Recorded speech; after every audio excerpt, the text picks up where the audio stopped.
Okay, so hello, ma'am. How are you? Fabulous, fabulous, fabulous. Thank you for having me. This is Absolutely. wonderful. I'm just so grateful to be here. Yes, tell us your name, please. I am Tanita Fadyeyola Harris Lagans Mayanta. Hey now. Yes, I like to use most of my names. That's not all of them, but most of Okay, I am interested in knowing. Well, I'll tell you this. I told you about having a blog that's birthed her story, and then you told me that you had birthed two of your babies with Jennie Joseph, them. and even in some ways assisted in some births with her, and that just mesmerized me. I said, "Oh no, no, I must hear from you because I heard you talking about some of your birth experiences, Yes. and I just really want you to share a little bit." Well, yes. Well, I can. Let me start with my first son. Okay. My first son, I thought about what it would be like to have a baby at home, and then I was thinking, I thought all these crazy thoughts, like having a baby at home is crazy. Like, what do they do? Touches the baby first? Don't you have to sterilize everything? This whole voodoo, spooky thing happening. Right. But I heard people doing it. And, at the time, I'm still just exposing myself to different things. And I was like, oh, no, I'm about to have this baby. I'm in Orlando. My family's in Philadelphia and Pittsburgh. Forget it. I don't have a support system. Yeah. So I went to the hospital.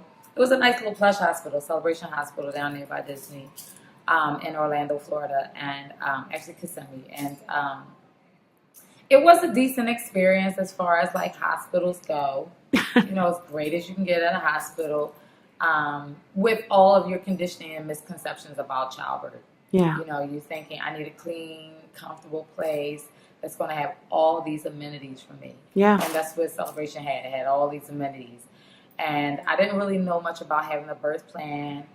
I am one of those Shira type women, so I was like, I'm going to have this baby. I'm down here on my own, so what? I can do it. And 2 weeks before I was supposed to have the baby, I went to the doctor and he said, okay, you're 2 centimeters dilated, but you're only like 35% of face, but you'll probably be having a baby in 2 weeks. I got in the car and I started to cry. I was like, oh my God, I'm about to have this baby and nobody's here. Wow. So I did what most people do. I cried and I had a fit and was like, oh my God, what am I going to do? I called my sister, was like, I need you to come down. Oh my goodness. So she made arrangements to be here as soon as she could, which was typically 2 weeks. It turned out to be 2 weeks after the baby was born. But here I am now in labor, not knowing I was in labor. Long story short, it was an interesting process. I hadn't realized that I had never asked any of my sisters who all had children before, except for my youngest one before me. I never asked my aunt. I never asked what it felt like. So I had no idea. Yes. I thought I was having Braxton Hicks Come on. contraction. Wow. I was in labor. I was like, oh, it's just swelling up. And it was this southern, mama at work who was like, swelling up and what is happening? I was like, and then it's like moving and a little backache, like, cramps. Like Yes, you have yes. a cycle. And she was like, okay, tell me when it happens again. And it happened again about 10 minutes later. And she said, child, you in labor. And I was like, what? But this feels like back cramps. I found out later I was having back labor because the baby was, his back, that baby's back was to my back. What is it called? Posterior. And, oh my goodness, I was in labor for 2 days. Wow. I went to a Lamaze class. We did like 1 hour or 2 hours or something. That was bananas. Because they taught you that breathing thing. Yes. Like, all of that. So I was doing all of that. When I got to the hospital, the lady was like, what are you doing? I was like, I'm breathing. She was like, no, you don't. Stop that. Stop. That's what they told me in the Lamaze class. I had my little Posh Bell music. I thought I was going to be playing. Listen, none of that went to plan. I was in pain already for 2 days. I had walked. I had did all kinds of things. My back was killing me. We were moving out of an apartment. It was just bananas. Wow. It was a lot going on, and I didn't have the support, especially birthing support. I didn't know how to breathe. I didn't know anything about vibration, music, anything. And I was a dancer, so I thought I was. Yes. It was just gonna happen. It was just gonna flow out. And you're athletic. You're this. So got to the hospital, and I was going to have this baby natural initially. And the, what is that, statistician, whatever, the thing that gives you the shot, came over and said epidural today. So you want the epidural? And I was like, no, at least not now.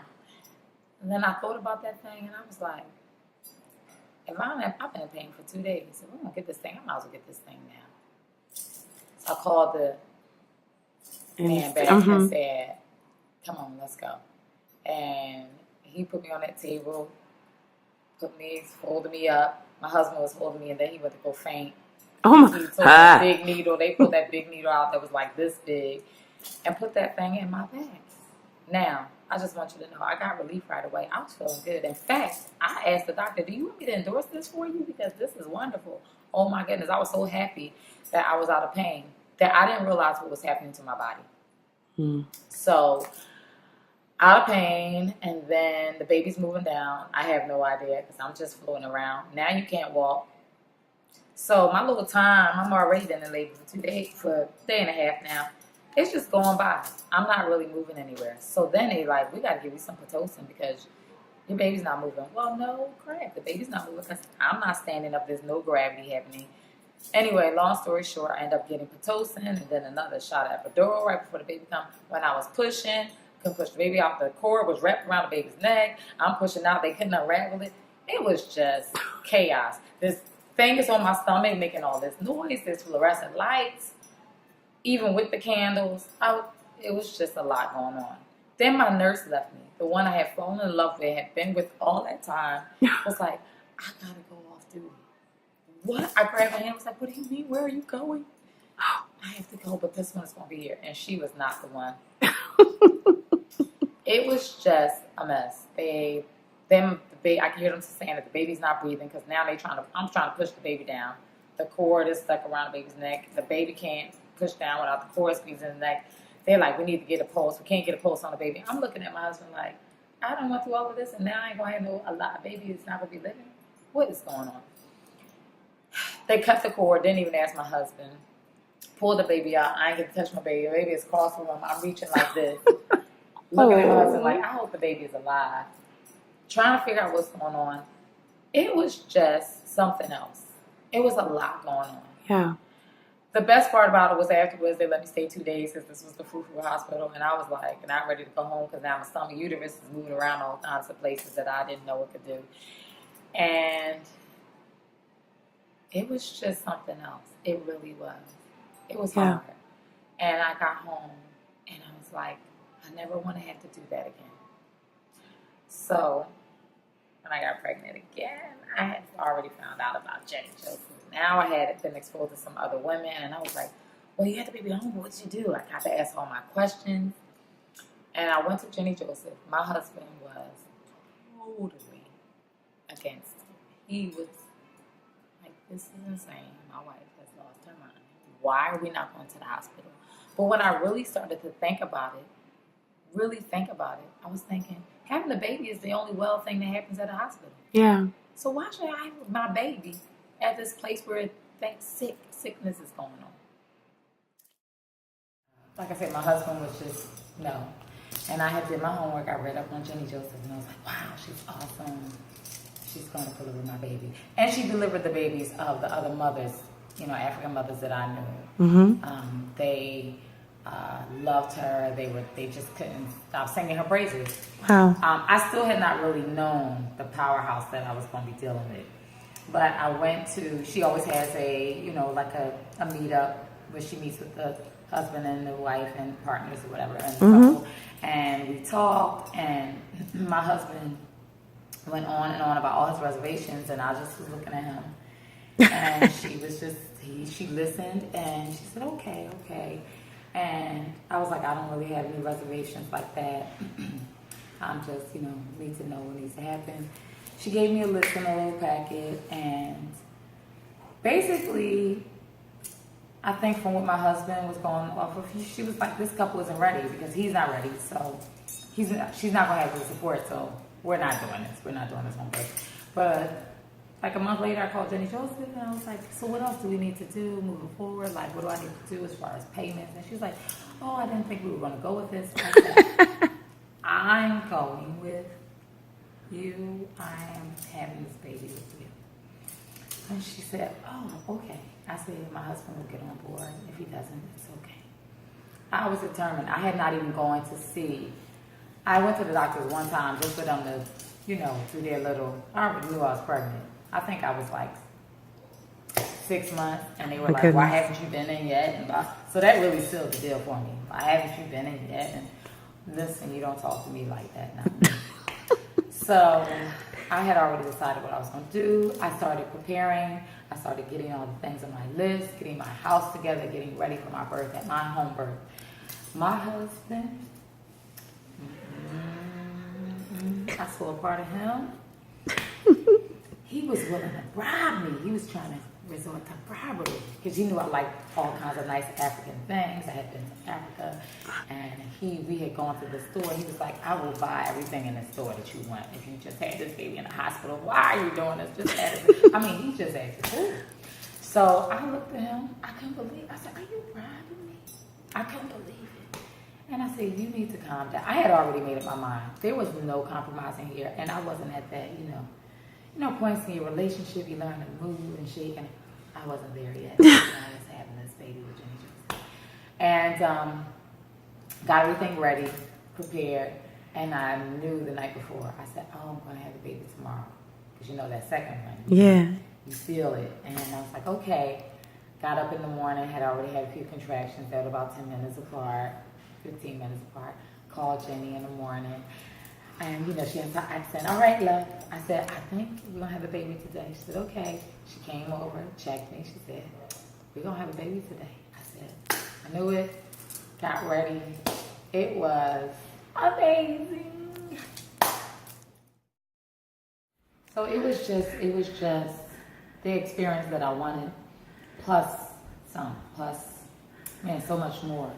Number one, so many things that you learn that the hospital does that you're like, what? You don't know why, you're just doing it, like ice chips, not eating. When Jennie first said, we need to get something in your body, you need to get something to eat, I said, I can eat. I said, yes. And we started talking about reasons why the hospital don't allow women to eat, some really silly reasons, if you're getting ready to have they're preparing for you to have a C-section, they don't want you pooping, all kinds of madness. And it was just, extreme. I was introduced to aromatherapy, so I learned what real lavender actually smelled like, jasmine, and that was the first time that I experienced that. I did call on one of my sisters who came over who did some work with Jennie Joseph, and she was assisting her. And another friend of mine who was an actual, MD doctor in the hospital had come through towards the end. But Jennie was just amazing. She followed me a lot because she said, where you going? I was doing a lot of nesting still. I was cleaning and going to the laundry room. At one point, I was squatting in front of the laundry. It was dry, getting close. She said, okay, because, y'all like to go away and bear down and have these babies. It was just lots of fun, comedy. And I just couldn't believe I was in this situation. And then I just got into a point where I was just able to just breathe and relax and just really enjoy my labor. It wasn't even like that kind of labor. It was really good work.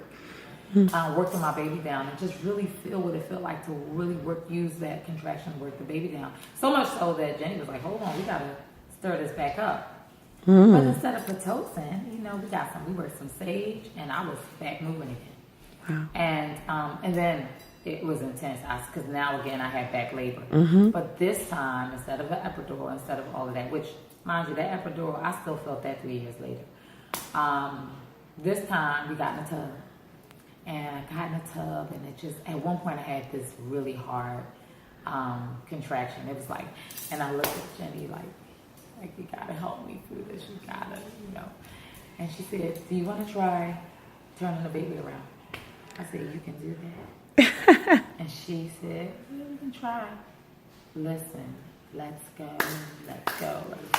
Jennie put that. She got in there and turned the baby around so its back was to my stomach. Ooh, child. Oh my gosh, she turned the baby around. Was that painful for you? Wow.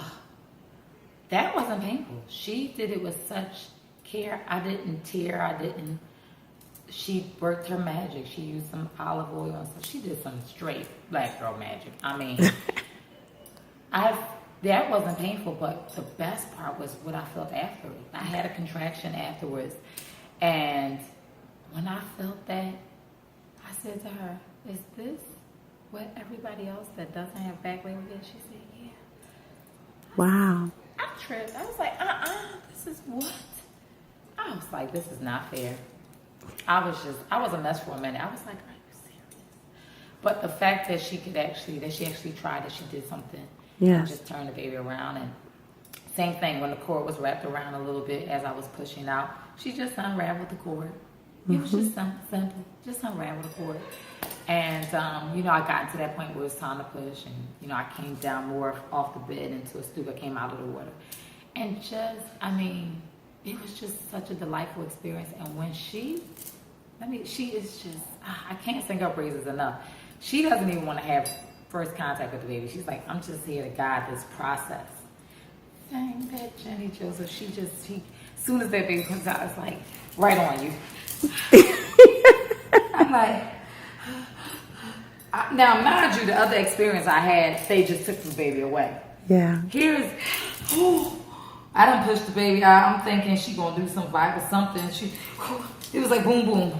Because she don't even want to have any kind of point of first contact. It was like, what is going on here? Why is this baby on my body? My husband ain't know what to do. He was so proud. He just sitting there like, oh my goodness. I'm like, still like this. I have not grabbed the baby. Oh, okay. The baby squirming up like a little, kangaroo baby coming up and came right on my breast. It was just something else. Huh. I just sat there and just to have that moment with your baby on you, feeling you, and then looking into his eyes and having that experience that first time. You feel indebted to someone who created an environment for you to have that experience. Yes. It was just so delightful, just such a miracle, a true miracle. And you had opportunities to work with her a little bit in helping with the situation. Yes, I got to tell y'all about my husband though. Please. Now, after all of that showing out, he was walking around here on his phone. Yeah, no, we had the baby at home. No, ain't no big deal. They like, what? Y'all had it at home? He's like, yeah. I looked at him.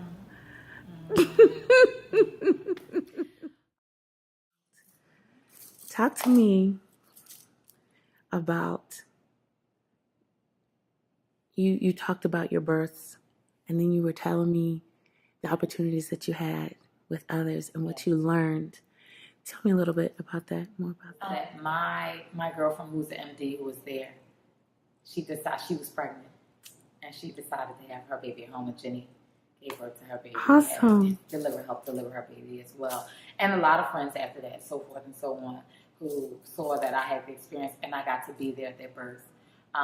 Working with Jennie, you learn a lot about yourself, but you learn how to be a true support during birth, before and after. We need a lot of emotional support. And I really liked being the person that people, when they say, oh, well, if Tanita could do it at home, I know I could do it. Yes. That piece of empowerment was really important for me, for others to see it. And then for MD to say, I'm going to, have my baby at home. And then on to the next. And it just exposed many others to having their babies at home, which is where our babies need to be born, with us at home, in a well place. And in a well space being our homes, but also our house, our place, our space with us. That was important. Jennie, I seen her, and just shaking that conditioning and those misnomers about childbirth, that is so painful, it's so horrible. You should automatically get an epidural, should automatically schedule your C-section, all these things. And that happens, a C-section happens. It's not always easy nursing. All of those things do happen. And I have compassion for and empathy for women who can't get past the emotional compass in order to do that, to have a childbirth or to nurse or to all those things. I have compassion. And still, I want us to help us get to that place where we continue to have babies at home. And that's what Jennie does. she empowers you to empower others. And just seeing her work, being there in the presence, working the babies down, and her appreciating your tools. She would sometimes call me if she had a birth, and she would say, "Oh, I missed you singing the baby down." Tell me about singing the baby down.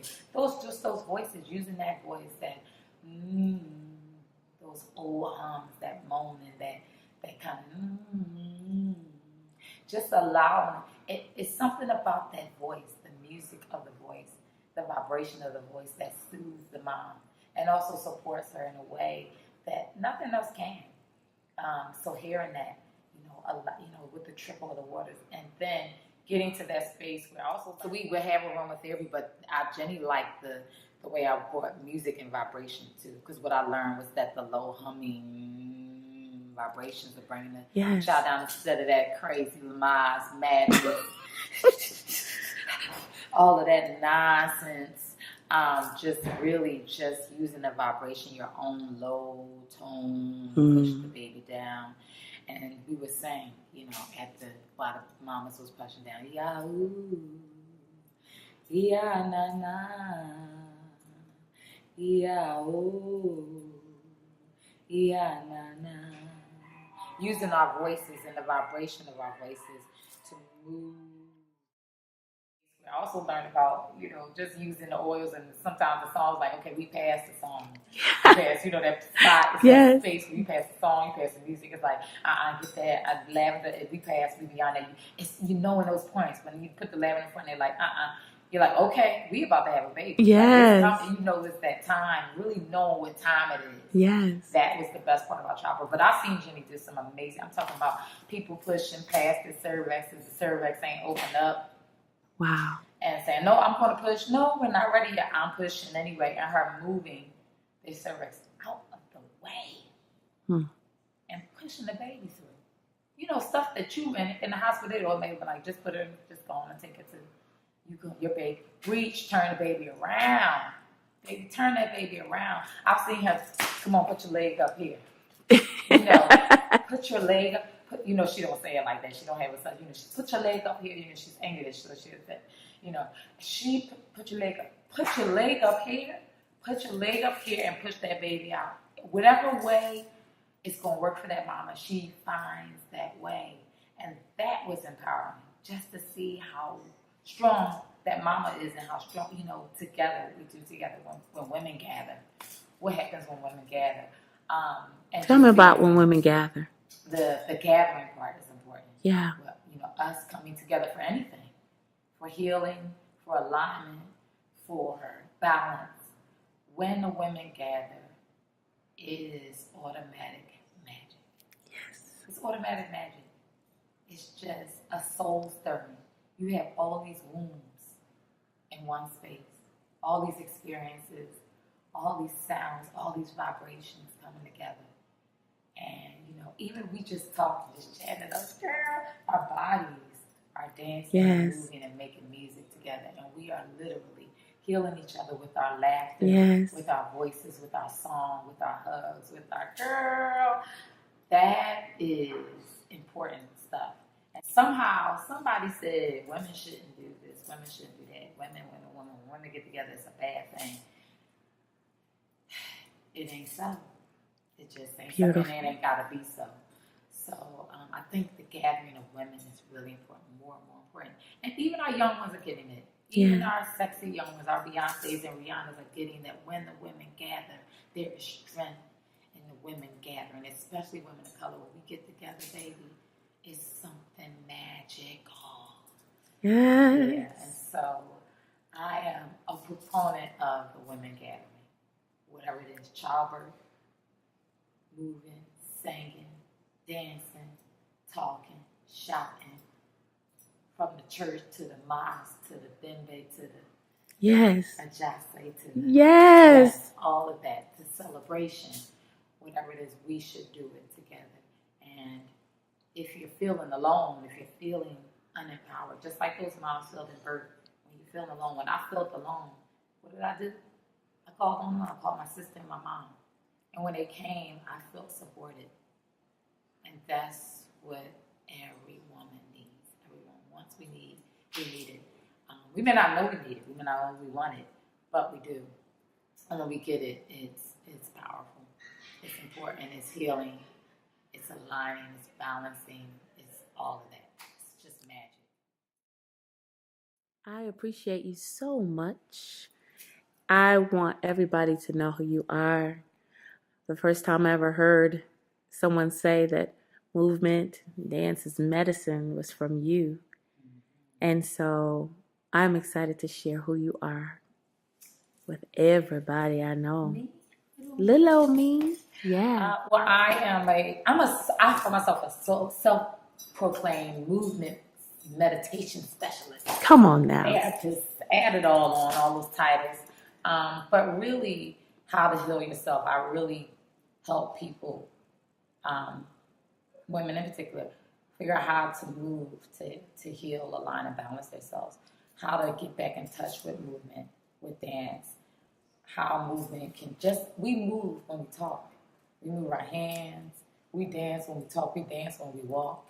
And just really how that can help you open up your heart space, moving our bodies. When we see those, root chakras moving, when folks are gyrating, all of that nasty movement. That's good stuff. It feels so good. It feels so good. That's when we look at it. People are like, oh, look at that.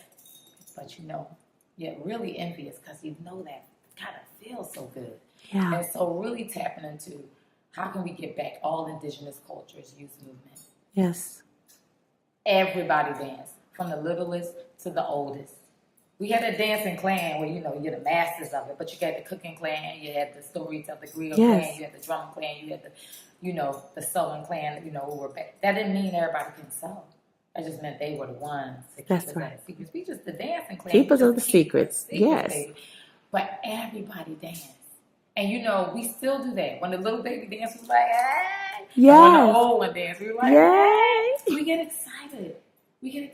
We celebrate. It's us celebrating ourselves. And so we need to get back to loving up on ourselves through movement and dance, celebrating ourselves through movement and dance. And that's my job. That's what I came here to do. How can you connect with that? And then how can you find yourself again through that? How can you open yourself up? Really activating those chakras, that spirit, because that's what those chakras are, really elements of your spirit, really awakening them and activating them so that you can be your best self. You can tap to your best self. When people leave my class, they feel like they can really tackle some things. Yes. And that's my job. And you are so good at it. I just want to say that you are divine. You are worthy. Yes. You are worthy. You are divine. You are supported. You are supported. There's many things out here that can support you. And tap into it. Own it. Honor it. Feel it. And embrace it. Embrace it. And embrace you. Self-love is the key. If we love ourselves first, we can love anybody, even our enemies. We ain't gotta like them, but we should love them. And so if we can tap into that love, when we tap into that love, not if, when we tap into that love, we expand ourselves. Yes, we expand ourselves and we can appreciate ourselves and others.